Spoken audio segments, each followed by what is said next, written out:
हरे कृष्ण। तो आज का जो सत्र है बहुत बहुत महत्वपूर्ण है। आम, कल के सत्र में हमने चर्चा किया था किस प्रकार से जो इन्वेस्टमेंट होता है, spiritual investment is always eternal. थोड़ा सा भी हम हम इन्वेस्ट करते हैं तो द लॉर्ड सेज स्वल्पम अपि यस्य धर्मस्य त्रायते महतो भयात्। Even a small investment is eternal, but where is the investment in this material world, no matter how many number of decades you invest, but at the end of the life it will all be a complete zero. तो आज हम discuss करेंगे कुछ एक एक ऐसा story जो कि जो कि हमें हर समय में हर दिन एक आशा की किरण दिखाती है। और कैसा होता है कि अक्सर लोग पूछते हैं ना, जैसे हमने गीता में चर्चा किया था कि out of all the paths this भक्ति योगा इज द बेस्ट। ये ये सरल भी है और बेस्ट भी है। लेकिन अक्सर ये प्रश्न आता है कि कहाँ पे एविडेंस है। Show me the evidence where where इसी लाइफ में, लोग पूछते इसी लाइफ में हम स्पिरिचुअल वर्ल्ड जा सकते हैं क्या, भगवत धाम जा सकते हैं क्या। बोले हाँ एविडेंस है। बोले एक बार एक उपभरण नाम का एक गंधर्व होता है, जो कि गंधर्व लोक जैसे कि स्वर्ग लोक, महरलोक, जनलोक, हाँ, वैसे गंधर्व लोक में एक उपभरण नाम का एक व्यक्ति होता है, गंधर्व जिसको कहते हैं। तो उन्होंने कुछ ऐसे छोटा मोटा गलतियां हो गया, और उसके कारण उनको एक एक इस पृथ्वी लोक में एक गरीब घर में जन्म लेना पड़ा। गरीब घर यानी कि आप ये कह सकते हैं कि उनकी जो माँ थी वो एक वो वो बोलते हैं ना कि एक काम वाली बाई। आज के मॉडर्न कॉन्टेक्स्ट में पहले दासी पुत्र कहते थे, दासी कहते थे, लेकिन आज के डेट में क्या बोलते हैं उसको, बोलते काम वाली। जो होते हैं जिसमें घर घर घूमकर छोटा मोटा कोई काम कर लिया और धन का अर्जन कर लिया और परिवार का निवारण कर लिया। तो उस प्रकार से वो जो उपवरण नाम का जो व्यक्ति था, वो इस पृथ्वी लोक में एक छोटा सा बालक जन्म हुआ, जिनकी जिसकी माँ काम वाली बाई थी। और एक बार की बात है, ये जो वर्षा ऋतु का समय था, जिसको चातुर्मास का समय कहते हैं, 4 months ऑफ चातुर्मास। और उस समय में वो बच्चा और उसकी माँ एक व्यक्ति के घर पे काम कर रहे थे, यानी कि उनकी माँ काम कर रही थी। और ये बच्चा, छोटा सा बच्चा बालक, इधर उधर ऐसे घूमते रहता है ना, लेकिन ये क्या काम करेगा, चुपचाप। छोटा सा बच्चा चुपचाप एक जगह बैठ जाए तो ही सबसे बड़ा काम है वो। तो वहां से वो जो घर का जो मालिक था, कुछ वहां पे चातुर्मास के समय में कुछ कुछ साधु महात्मा आए थे उनके घर पर। और साधु महात्मा आए थे, और जनरली कैसा होता है कि जो वर्षा ऋतु का जो समय होता है, इसमें इसमें जो साधु संत होते हैं वो एक स्थान पर बैठते हैं, और और ज्यादा प्रवास नहीं करते। हम्म? तो एक ये जो संत थे, जिनको श्रीमद् भागवतम में इनको भक्ति वेदांतिस करके एक नाम से संबोधन किया गया। और ये जो संत थे, इस व्यक्ति के घर पे 4 महीना ठहरे। और ये 4 महीने के दौरान उनका जो दिनचर्या था, प्रातःकालीन सुबह में उठते थे, अपना नाम जप करते थे, जैसे जैसे आप सभी अभ्यास कर रहे हैं ना 21 दिन का, वैसे ही वो उनके लिए अभ्यास नहीं था, उनके लिए स्वाभाविक था। After after 21 days of practice, our lifestyle should be automatic. कोई हमको रिमाइंड नहीं करेगा कि आज 15वां दिन है, प्लीज ज्वाइन। आज 16वां दिन है, प्लीज ज्वाइन। हम तो ये जो भक्ति वेदांतिस थे, इनका दिन भर का स्केड्यूल था, प्रातःकालीन सुबह उठते थे, भगवान के नाम का जप करते थे, म- मंत्र ध्यान करते थे, और फिर कथा कीर्तन करते थे। अब ये छोटा सा जो बालक, जो 4 4 5 साल का बालक था, ये बालक इधर उधर घूमता था। बाकी परिवार के सब सदस्य कथा श्रवण कीर्तन सब करते थे, लेकिन ये जो 4-5 साल का बालक, ये घूमता था इधर उधर। और एक दिन ऐसा हुआ कि वो जो सारे जो संतगण भोजन करने के लिए बैठे थे, अब भोजन करने के लिए बैठे थे, ये बच्चा ऐसे होता है ना कि जब भी कोई हमारे घर पे अतिथि आते हैं तो विशेष करके छोटा बच्चा होता है तो कैसे करते हैं वो ज्यादा से ज्यादा पापड़ दे सकते हैं, अचार दे सकते हैं, बड़े बड़े वस्तु नहीं दे सकते। तो ये जो बच्चा था, ये जाकर उन संतों के सामने जस्ट बैठ गया। अब बैठ गया तो अभी संत क्या करेंगे, कुछ सामने सामने एक बच्चा बैठा है तो क्या करेंगे तो बाद में उस बच्चे को जस्ट देखते रहे देखते रहे। अब अकेला खाना तो अच्छा नहीं लगता, तो इसलिए उन्होंने उन्होंने क्या किया, इस बच्चे को पूछा, बेटा खाओगे? जैसे मान लीजिए एक एक गुलाब जामुन होगा प्लेट में, तो क्या बोले, खाओगे? वो बच्चा बोला हाँ खाऊंगा। बच्चों का स्वभाव होता है ना, सिंपल होते हैं, सरल सरल हृदय होता है। बच्चा बोला हाँ। बोले ले ले लो खा लो। अब ये जो छोटा सा बच्चा, जो कि एक, एक छोटा सा महाप्रसाद ले लो या तो हम्म, उस वो छोटा सा गुलाब जामुन जो संतों का दिया हुआ था, इसने रखा, उस समय नहीं खाया, बाद में खाया। और बाद में खाया, उसके बाद फिर वो वो अपना डेली स्केड्यूल करता रहा। और ये जो बच्चा बाद में शेयर करता है व्यासदेव जी से, ये श्रीमद् भागवतम के प्रथम स्कंद में इसका पूरा दृष्टांत है। 15 मिनट में तो खत्म करना पूरा डिफिकल्ट है, बट वो शेयर करते हैं व्यासदेव जी को, यानी कि ये जो बच्चा बोलते, जैसे ही मैंने वो गुलाब जामुन को खाया, जो कि एक संत का उच्छिष्ट था, महाप्रसाद था, मेरे शरीर के अंदर कुछ तो एक सिस्टम में परिवर्तन हुआ। भगवान का महाप्रसाद जब भी हम ग्रहण करते हैं तो शरीर के अंदर परिवर्तन होता है, जो कि कई बार हमें अपने आप को पता नहीं चलता। जैसे एक दवाई खाने के पश्चात हमारे शरीर में परिवर्तन होता है, वेदना से अच्छे स्वास्थ्य की तरफ हमारा हमारा प्रगति होता है। उसी प्रकार से जब जब ये बच्चे ने ये महाप्रसाद को खाया, उसके शरीर के सिस्टम के अंदर कुछ तो ऐसे उसको अनुभव हुआ। और फिर बाद में फिर वो बच्चा ऐसे ही करते करते, दिनचर्या है ना, 4 महीने बीत जाते हैं कथा श्रवण और कीर्तन करते हुए। और 4 महीना समाप्त होने के पश्चात जब वो सारे संतगण निकल रहे थे अपने आगे के यात्रा के प्रवास के लिए, तो वहां पर ये बच्चा अब 4 महीना किसी के साथ इतना अटैचमेंट हो गया था, इतना इतना क्लोज हो गया था कि वो रोने लगा। तो उन संतों ने क्या कहा, बोले चिंता मत करिए, आपको सिर्फ आज्ञा का पालन करना है। ऐसे बहुत सारे उन्होंने इंस्ट्रक्शंस दिए कि ये करना चाहिए, ये नहीं करना चाहिए, आपका जीवन जो है अध्यात्ममय पूरी तरह से हो जाएगा। आपको क्या करना है, आपको सिर्फ इन आज्ञाओं का पालन करना है। And out of all the instructions, जितने भी आज्ञा थे, विशेष करके 4 आज्ञा जो कि हमारे जीवन के लिए महत्वपूर्ण है, ये वो साधु संतों ने इस बच्चे को बताया।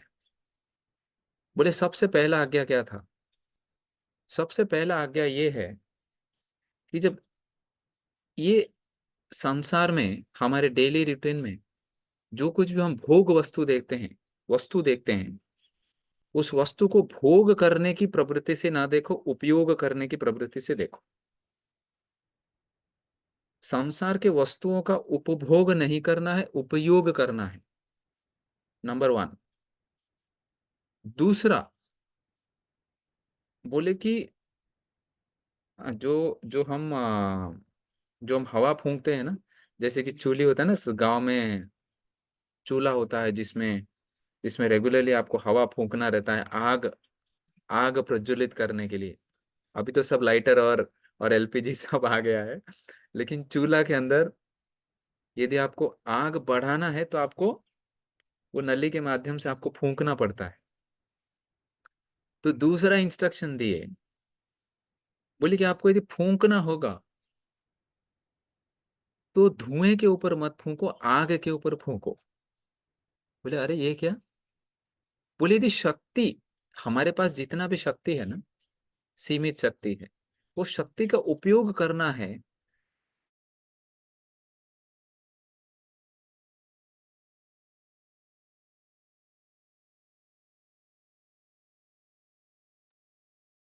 सॉरी, यहाँ पर इंटरनेट इंटरनेट बंद हो गया था। I am at Mayapur at Kolkata today for some service. Okay. अभी आ रहा है आप सभी को आवाज?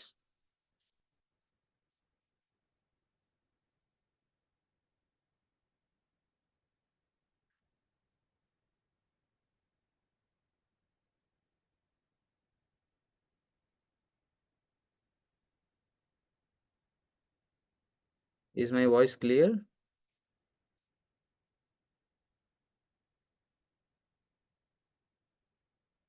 Okay okay. तो दूसरा दूसरा जो इंस्ट्रक्शन था कि जितना भी शक्ति हमारे पास है उसको भौतिक वस्तुओं में नहीं इन्वेस्ट करते हुए आध्यात्मिक आध्यात्मिक स्तर पर इन्वेस्ट करना चाहिए। और तीसरा जो था, वो बच्चे को उन्होंने बोला कि हमेशा संतों के संग की आशा करते रहो, always hanker for association of devotees.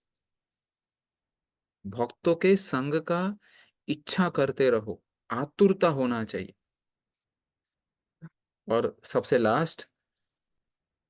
Last अपना पूरा जो एनर्जी है वो भगवान की सेवा में लगाओ। और ये चार इंस्ट्रक्शन जब उन्होंने पालन किया, ये चार इंस्ट्रक्शन उस बच्चे ने जब पालन किया,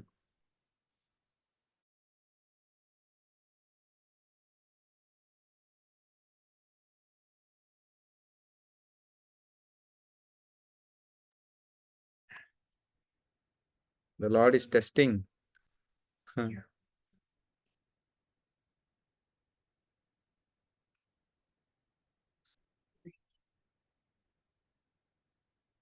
okay, so will not take much time, another 2 minutes.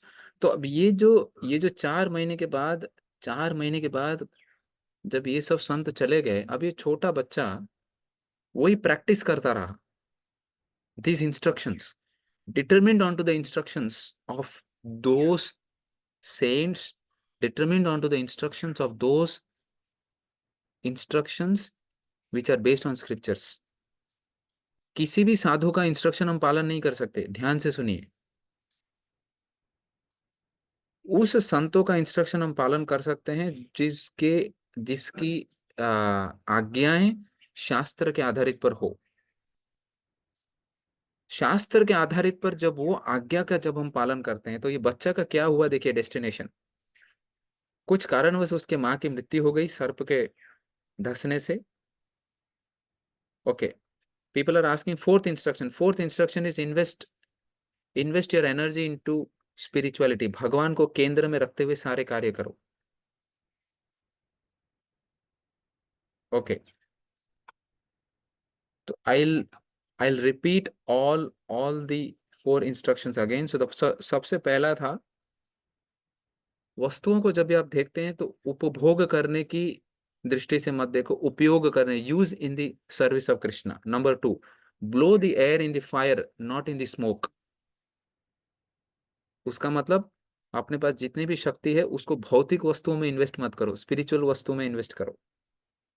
तीसरा, always look for association of devotees, भक्तों के संग के लिए हमेशा ढूंढते रहो कि कहाँ है वो संग, कहाँ है भक्तों का संग, कब मिलेगा, कैसे करूं, कैसे मेरे मेरे जीवन को ऐसे करूं कि भक्तों का संग 1 मिनट के लिए भी मिल जाए। That is the spiritual asset. और फोर्थ है, use keep Krishna as the centre of all your activities. तो जब उस बच्चे ने ये सब किया, कुछ कुछ कारणों से उसके माँ की मृत्यु हो गई, और उसके माँ की मृत्यु होने के पश्चात बच्चा पूरी तरह से अनाथ। लेकिन उसने क्या किया, वो सारे सारे आज्ञाओं को, सारे जो इंस्ट्रक्शंस उनको मिला था, उसको अपने हृदय में धारण किया हुआ था। और वो आज्ञाओं का पालन करते करते करते करते नेक्स्ट लाइफ जो है, next life he became a Narad मुनि। नारद मुनि को ऑफ कोर्स समाज में यानी कि टीवी सीरियल के माध्यम से जब भी हम सुनते हैं कि यस यहाँ का बात उधर बताते हैं, उधर का बात इधर बताते हैं, ऐसे बहुत लोग ये बोलते हैं ना कि नारद मुनि का जो एक्चुअल जो कैरेक्टर है, majority of the TV serials have not taken what is mentioned in the scriptures in the Srimad Bhagavatam. Narad Muni is a divine saint. He is one of the Mahajan. I mean, what is Mahajan? Will discuss is in one of the next episodes. तो अगले जन्म में वो नारद मुनि बनते हैं और ऐसा दिव्य शरीर प्राप्त होता है, spiritual body he gets. He can travel from one planet to another planet, one universe to another universe, and one spiritual world to another spiritual world. Can we imagine?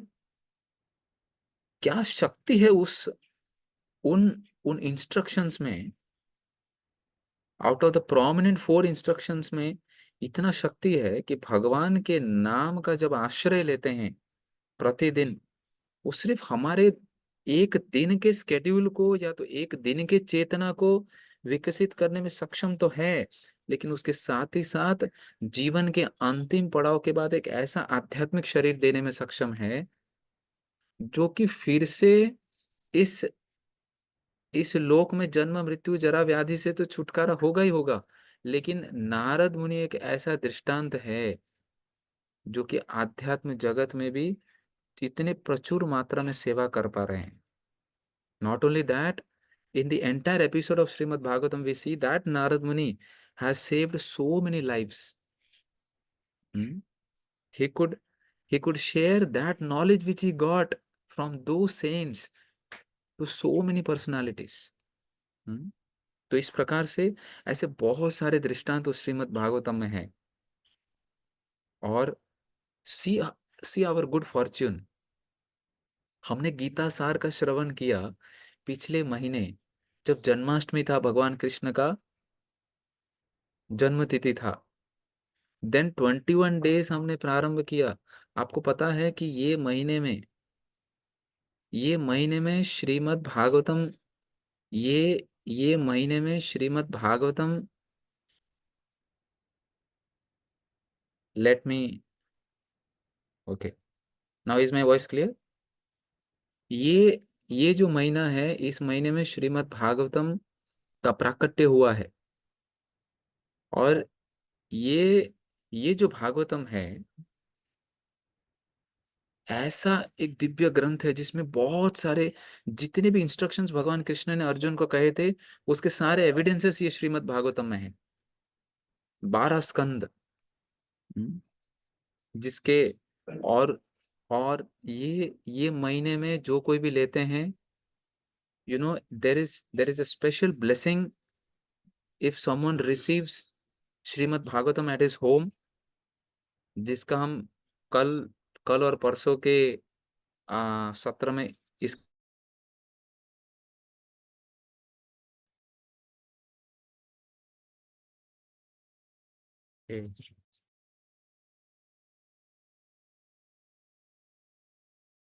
हरे कृष्ण, मैं ऑडिबल?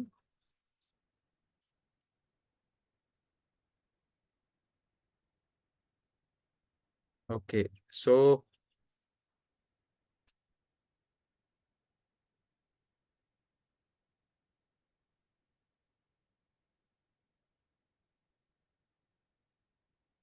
मेरी आवाज़ आ रही है सबको?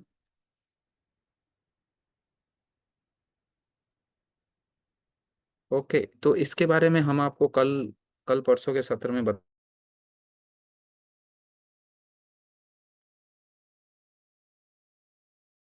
इसके बारे में हम आपको कल कल और परसों के सत्र में आपको बताएंगे कि किस प्रकार से ये भागवतम इम्पोर्टेंस है। एंड जो कोई भी इसको वेलकम करता है, it's very very important. And there are special discounts for this book in this month. And welcoming Srimad Bhagavatam means welcoming all these personalities at our home. And day in day out हम अपने आप को remind कर सकते हैं what about the purpose of human life. And there is one more special, that you have a chance that if you are welcoming Bhagavatam, then on behalf of Govardhan Eco Village, one of us, I mean, I can serve I can serve all of you by visiting your homes and welcoming that Bhagavatam. That is one more opportunity कि आप अपने घर पे भागवतम को welcome कर सकते हैं, और गोवर्धन इको विलेज में से हम में से कोई आकर आपको वहाँ पे भागवतम का वेलकम कर सकते हैं, कैसे पढ़ना है आपको बता सकते हैं। By that we are here to serve you. Hare Krishna.